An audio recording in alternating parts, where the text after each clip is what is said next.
Hello friends, welcome to philosophy ज्ञान आणि मी आहे हर्षा पिंपळकर। तर या व्हिडिओ लेक्चरमध्ये आपण बघत आहोत फिलॉसॉफीमधली जे योग दर्शन आहे, इंडियन फिलॉसॉफी आहे, त्यामधील एक महत्त्वाचा जो टॉपिक असणार आहे तो आहे योग दर्शन।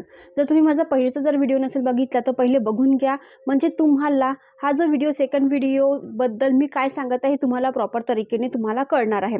तर बघा, योग दर्शनामध्ये अष्टांग मार्ग हा जो एक आपल्याला पॉईंट दिलेला आहे खूप महत्त्वाचा असणार आहे, कारण अष्टांग म्हणजे 8 मार्ग म्हणजे 8 पायऱ्या त्यामध्ये आपल्याला सांगितलेला आहे। आणि हा जो व्हिडिओ असणार आहे हा सेकंड जो पायरी आहे त्यामधला असणार आहे। तर बघा, पहिले आपण यम काय आहे हे बघितलं होतं आणि त्यामध्ये जे सब पॉईंट आहे ते बघितलं होतं, ठीक आहे। आता याच्यामध्ये जो आपला सेकंड पॉईंट आहे तो आहे नियम।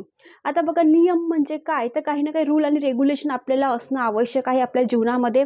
म्हणून ते म्हणतात की नियम सुद्धा 5 प्रकारे सांगितलेले आहे। यामध्ये यम हे निषेधात्मक म्हणजे अमुक एक गोष्ट करू नये, ठीक आहे। म्हणजे सत्य बोलावे, म्हणजे सत्य बोलावे म्हणजे काय, तर आपण काय कधी खोटं न बोलणे, चोरी न करणे, हो की नाही।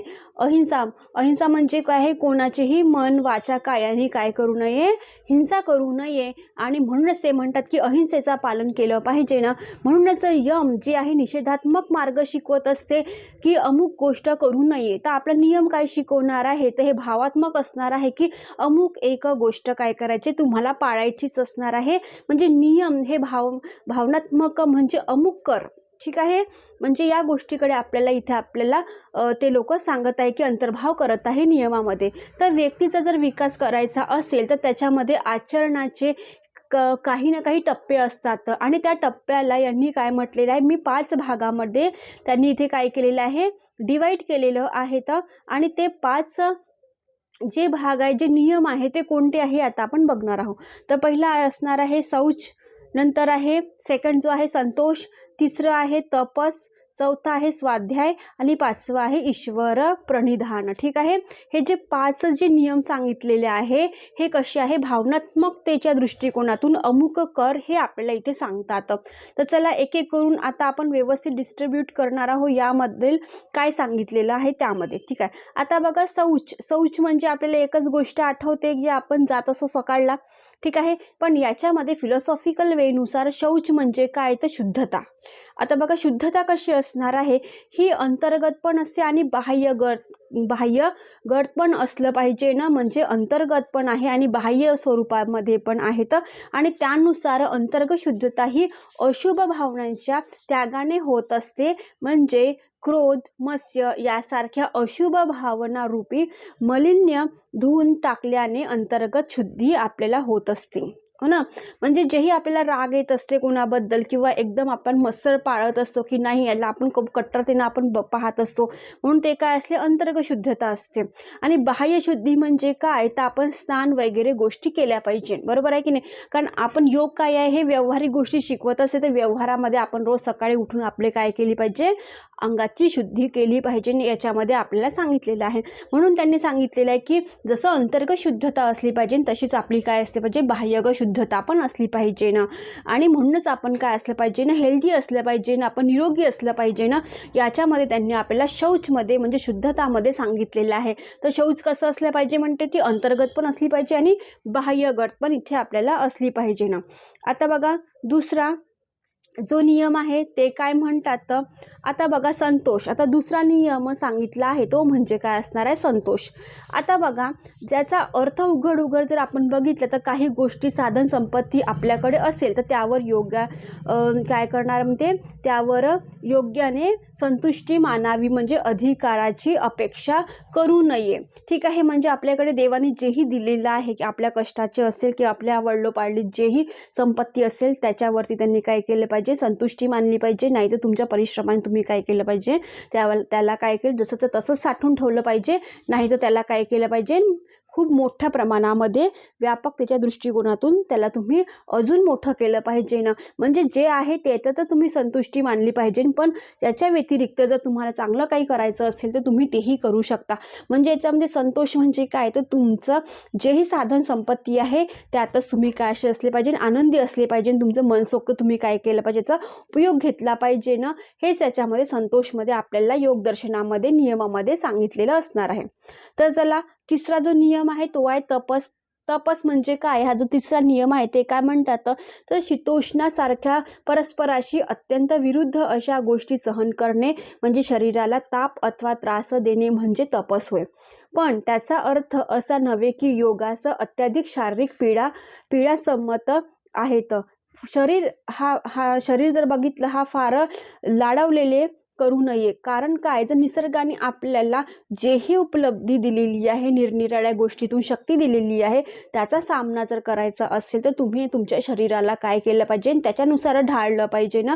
जसं आता आपण बघितलं की आपल्याकडे काय आहे, आता थंडीचा मोसम आहे, तर आपण काय करतो, लाड कसे पुरवतो की आपण स्वेटर घातलं पाहिजे, सॉक्स घातले पाहिजे, हातातले मोजे घातले पाहिजे, कानाला बांधलं पाहिजे, बरोबर आहे की? म्हणजे आपल्याला थंडी लागली नाही पाहिजे.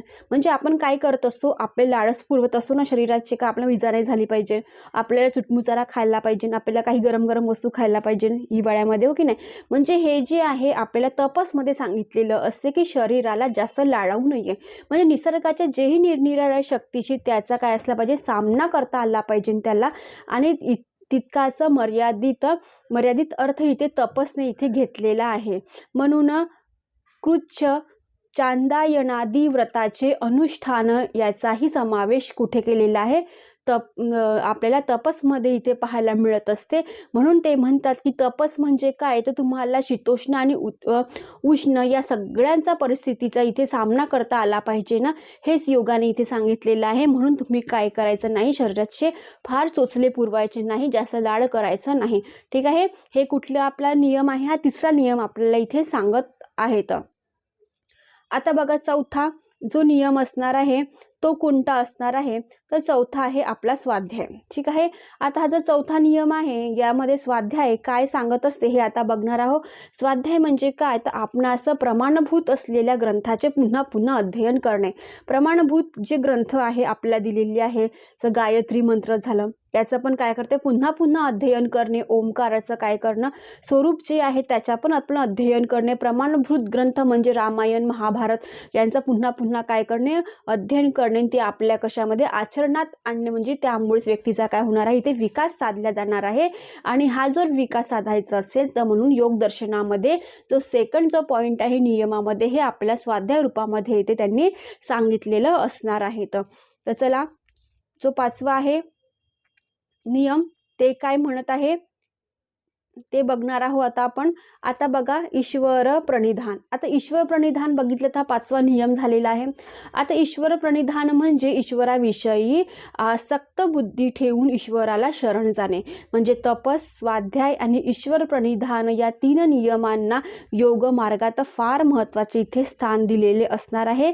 आणि या तिघांना मिळून क्रियायोग असं पण त्यांनी म्हटलेलं आहे. तर क्रिया म्हणजे करणे, तपस जास्त शरीराचा लाड करू नये, बरोबर आहे. स्वाध्याय म्हणजे पुन्हा पुन्हा जेही प्रमाणित ग्रंथ आहे त्याचं अध्ययन करणे.